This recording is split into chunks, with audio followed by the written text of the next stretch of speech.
Омбы қар кешсемде Ақтөбені аралаудан жалға қойған жоқпын. Ендігі нысан Тахауи Ахтанов атындағы Ақтөбе облыстық драма театры. Темірбек Жүргеновтің мұрындық болуымен Темір жолшылар драмалық үйірмесінің аясында 1935 жылы Қазақ музыкалық драма театры болып іргесі қаланды. Ал жазушы драматург Тахауи Ахтановтың аты бұл театрға 1997 жылы берілді.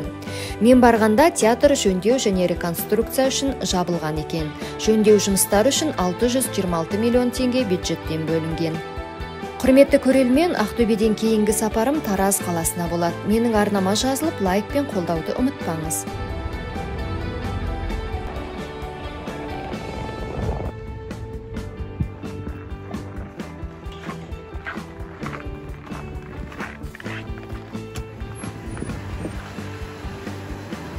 Сәлеметсіз. Енді жергілікті тұрғындардың белсенді демалысын тамашалауға Гринланд деген демалыс орнына келдім. Гринланд қаланың жанындағы Кирпичный деген ауылда екен. Бұл жерде түрлі ойын-сауықпен бірге демалыс үйі, моншасы мен мейрамханасы да бар.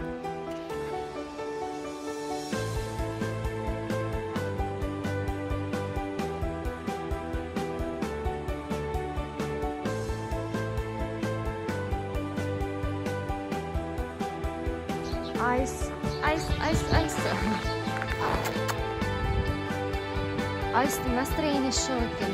Өздеріңіз көргендей, атқа мінуге, хаски иттері жегілген шанаға отыруға, арқанмен өрмелеу, шанамен сырғанау және велопарк бар көрінеді. Әрқайсының бағалары 1000-2000 теңгенің төңірегінде. Бұл жерде демалған жоқпын, жай ғана паркты аралап шықтым. Сондықтан қызмет көрсетуіне жақсы немесе жаман деп баға бермей-ақ қояйын. Мына менің артымда тұрған корабль не деп ойлайсыздар? Корабль туалет көрдіңіздер ма? Көрмесеңіздер, Ақтөбеге келіңіздер, Ақтөбеден көресіздер.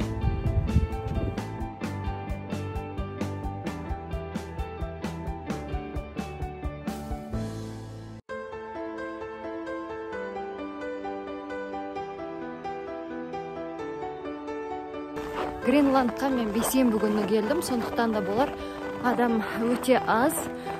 Сенбі жексенбі күндері бұл жер өте көңілді болады дейді.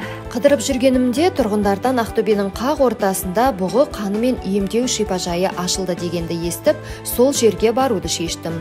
Құрметтілерім, мен бұл жерде де ешқандай ем алмаймын, қызметіне жүгінбеймін, жай ғана шипажайдың ішін қызықтап көріп тамашалап қайтсам деп отырмын. Мұнда да баға беруден немесе кеңес етуден аулақпын. Бұл жерде бұғы қаннан ванна, массаж, ингаляция сияқты түрлі емдеу процедуралары кіреді. Енді мен сіздерге осы зәрудің ішіне кіріп, іші қандай екенін көрсетейін.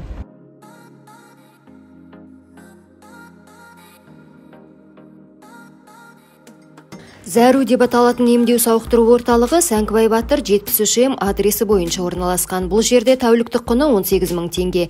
Қызметке пантагематоген, пантаваннасы, аяққа арналған пантаваннасы, фитобөшке, пантаингаляциясы, буындарға компресс пен фитотерапия кіреді. Қосымша ересектер мен балаларға массаж, аяқ-қолға парафин, ұлумен және сүлікпен емдеу қызметтері көрсетіледі екен. Мекеменің әкімшісі Салтанат Сағидоллақызы сауықтыру орталығының ішін осылай таныстырды. Бұл жерде бөтелкеге құйылған бұғы қаны да сатылады екен. В наличии у нас есть пантагематоген. Вы можете у нас приобрести 0,5 и литр. Всегда в наличии. А его что надо делать? Как его ванну, принять? да? Да, как принять? Его принимают каждое утро натощак по 25 грамм. Да. Пить надо, да? Да, его пьют 25 грамм в день. Да вы что? А сколько они стоят? Бутылочка 0,5 стоит у нас 25 тысяч, а литр стоит 50 тысяч. А на какие болезни они или как действует? Пантагематоген, он содержит 62% магния, который восстанавливает организм после операции, омолаживает вашу кожу, иммунитет. Здесь очень много назначений. Наши суставы очень хорошо. Очень хорошо суставы. Мен енді 60 жылдық мерейтойын атап өткен Қазақстан Ақтөбе телеарнасына келдім. 1960 жылы 29 қазанда Ақтөбе телеарнасы іске қосылып, хабар тарата бастады. Арна қала мен қалаға жақын елді мекендерге 10-шы арна бойынша тәулігіне 14 сағат, 8-ші арна бойынша облысқа 1 сағат хабар таратады. Хабардың 60% қазақ, 40% орыс тілінде шығады екен. Бұл Ақтөбе телеарнасы. Мен қазір Ақтөбе телеарнасында жүрмін.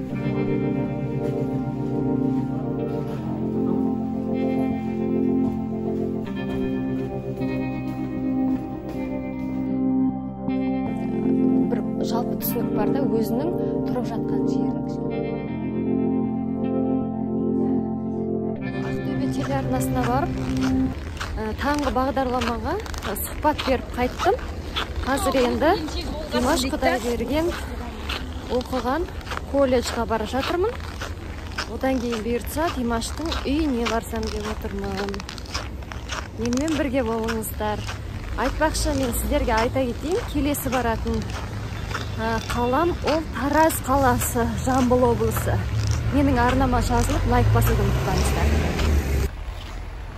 Мен бір көшенің бойымен серуендеп жүрмін, әйтеуір қай көше екенін білмеймін. Қазір ана жерден оқимын.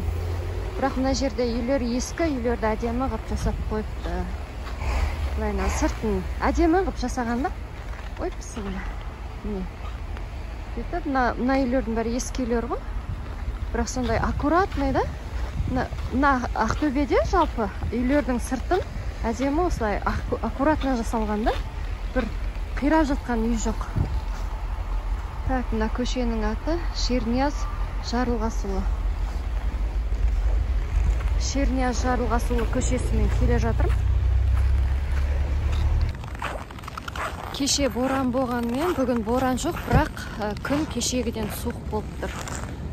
Ақтөбе өте аяз, қазір күн ауа құрғақ, таза, ертегі болып тұр мына жер. Әдемі. Мына үйде Марат Оспанов тұрыпты.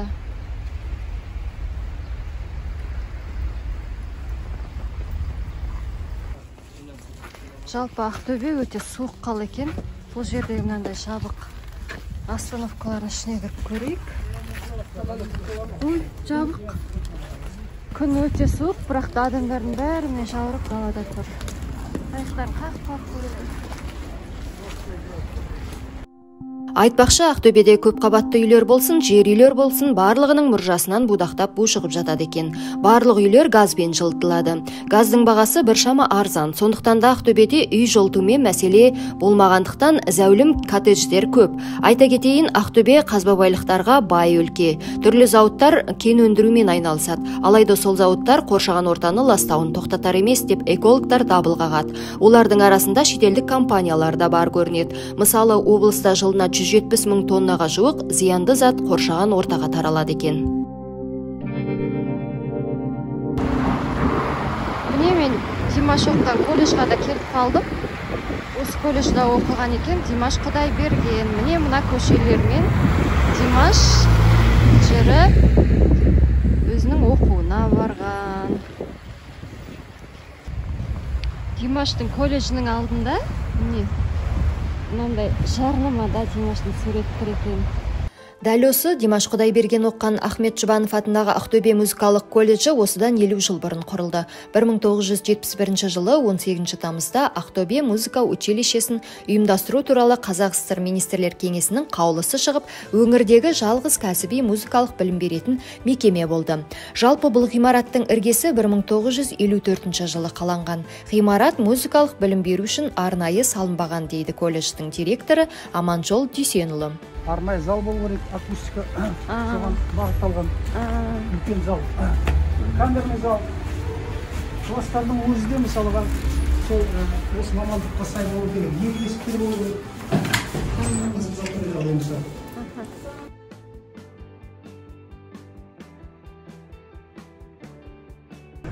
Колледж бақытанышы біздің колледждің түлектері және қазіргі уақытта оқып жатқандар да бар. Колледж Ахмет Жұбанов атында. Мына академик Ахмет Жұбанов республикамыздағы бүкіл өнертану ғылымының жолбасшысы деп Ғабит Мүсіресов айтқан. Себебі Ахмет Жұбанов тұңғыш қазақ елінің кәсіби композиторы, дирижері, музыка танушысы.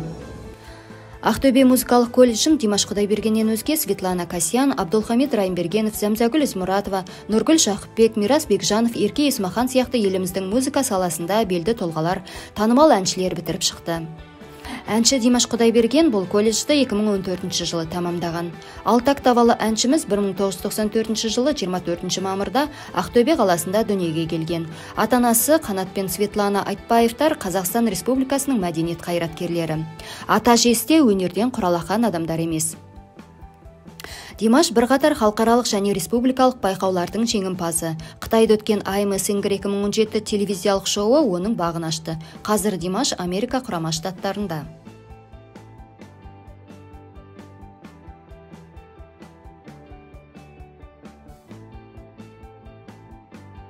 Қазіргі сіздердің студенттеріңізден Димашқа ұқсағысы келетін, сондай бір үлгі тұтатындар. Ұқсақ сөйлесін аз емес, көбіне соң ұқсақ сөйлет, бірақ оны мүлде ерекше ғой дауысы.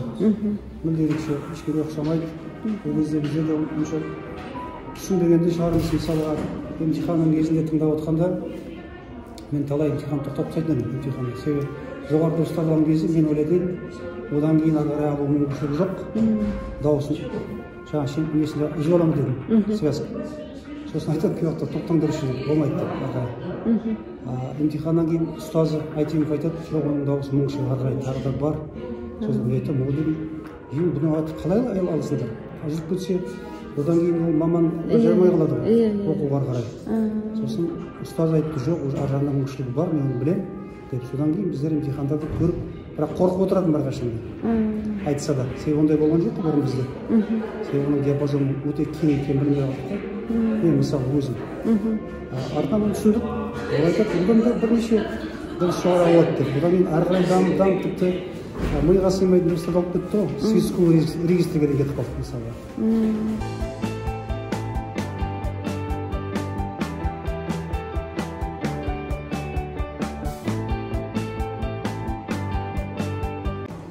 Осы класста Димаш оқыды. Жаңағы ұстаз әскери жоғарыда. Әлем жұлдыздары, сосын Димаш. Мына аспапты фан-клуб бізге сыйлаған, солай болады. Фан-клуб. Честь любимого нами Димаш Құдайберген. Пусть его достижения всегда вдохновляют вас дейді. Кәдімгі осы жұрт сияқты бала ғой, жұрттың қазақтың баласы ешқандай ерекшелігі жоқ. Талантында бар ғой енді ерекшелігі. Енді бұл біздің колледжге өзі талантсыз бала түспейді. Талантты балалар, енді әркімнің бірақ маңдайына жазғаны өзі жаратқанның. Басқа балалардан ерекшелігі ол еңбекқор болды өте. Мына осы мамандыққа келгенде әсіресе өте еңбекқор. Сол өзі қазақта сөз бар ғой, бақ шабылма, бап шабылмайды. Мен ойлаймын, бақта бапты шапқан шығарды. Колледжға келгенде сонда барлық балалар сияқты қатардағы бала болды ғой сонда, иә? Әрине. Ерекшеленіп, сондай талантымен, даусымен ерекшеленіп тұрды ма? Солай ма? Сонда ол қазіргі несіне, дауысына ол таза еңбекпен жеткен болып тұр ғой, иә? Еңбекпен оқу арқылы жетті. Өзі балалардың барлығы да бұнда келген кезде, мына 15 жасында келеді. 15 жаста өзі ер балаларда кейбіреулерінде мына мутациялық период кезең деген бітпейтінде балалар болады. Яғни балалық дауыстан әлі толық үлгіріп, толық ауыспаған ересек дауысқа. Сондайда балалар болады бізде 15 жаста келген кезде, әсіресе ер балалардың арасында. Бірақ енді ол Димашта ондай проблема болған жоқ, бізде дауысы өзгерген, ересек адамның дауысы болып, сондай болып келді. Сонан кейін енді кейбіреулері балалар музыка мектебінде немесе бір студияда оқиды. Ол осы біздің студияда оқыған осындағы, бірақ ол фортепиано классында оқыған, вокалда емес. Ән айтумен кәсіби түрде біздің колледжге келгенге дейін ол айналыспаған. осы жерде бастады кәсіби айналысуды. Енді аха. 4 жылдың ішінде осындай жетістікке жетті ғой сонда, иә? Басқа да балалар сондай ғой бізде. Келген кезде жаңағы осы не кәдімгі қалай деп түсіндірсем екен сізге. Не ғой жаңағы? Қазып алынған асыл тас, бірақ қырланбаған, мәнерленбеген. Біз соны қырлап, жонып келтіреміз бәрі. Аха, түсінікті. Қазір Димаштық сияқты потенциалы бар балалар бар ма сіздерде? Бар. Оны уақыт көрсетеді.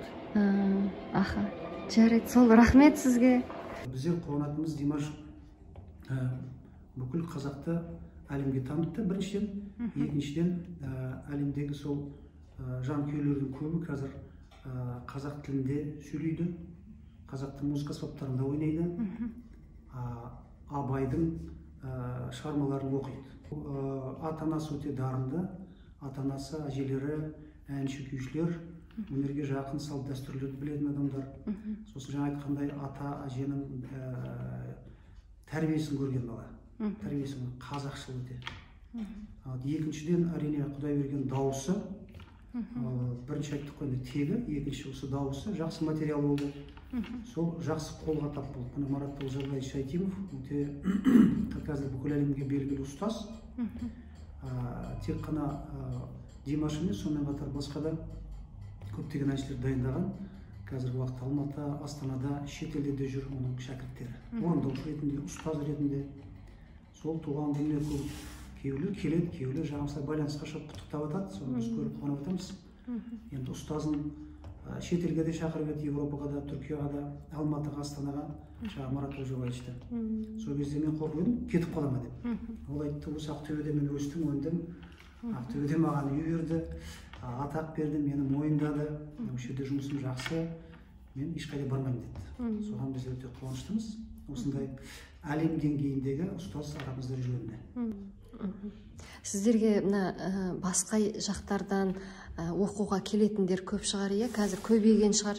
Көбейді ғой, басқа облыстардан да келіп жатыр, басқа мемлекеттерден де келеміз дейді, бірақ оның өз қиыншылықтары да бар ғой.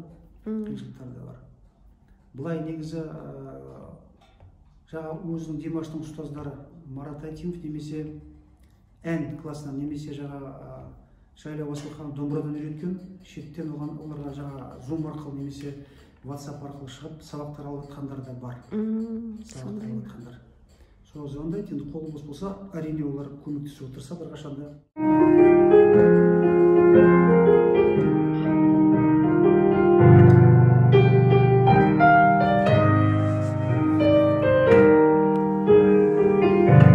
Бұл Шукеров қой, соны Димаш жақсы көретін осы әндерді. Немесе тағы ойнап берейін деп, просто дауысым түсетін үшін. Мен пианист емеспін ғой.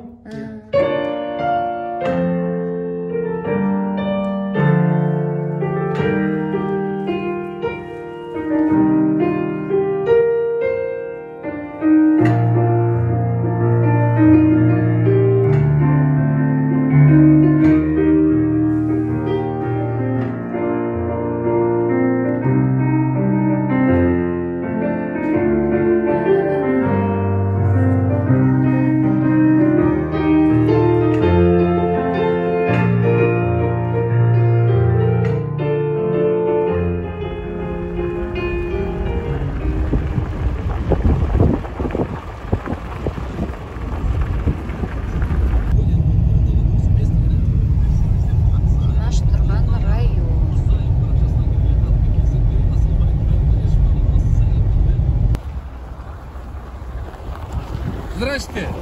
Димаш дом где, Димаша? А вот. Вот белый. Вот это где шахматный, да? Да. Вот Белый, это, да? Его, да. А, вот это? Вот.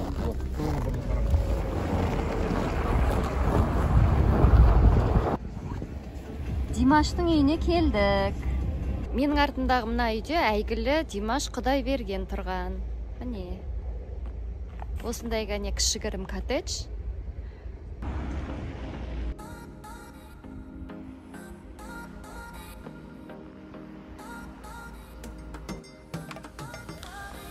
Міне мына көшелермен, мына жолдармен Димаш мектепке барған, колледжға барған, осы көшелермен жүрген.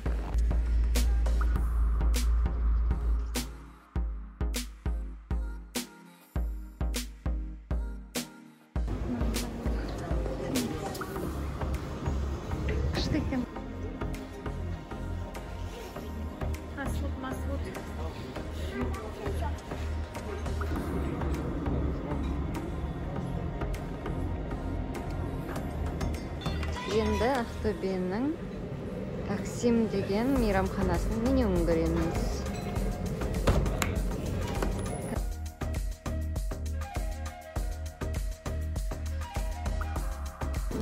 Мынандай дөнер бар екен, 2490 теңге тұрады. Күшті көрінеді екен, ойлап отырмын, осыны аламын ба деп. Сосын мынандай дөнер бар екен, 1890 теңгеден. Күрішімен, етімен. Таксимдегі тамағымыз келді. Міне. Мынандай аппетитный тамақ.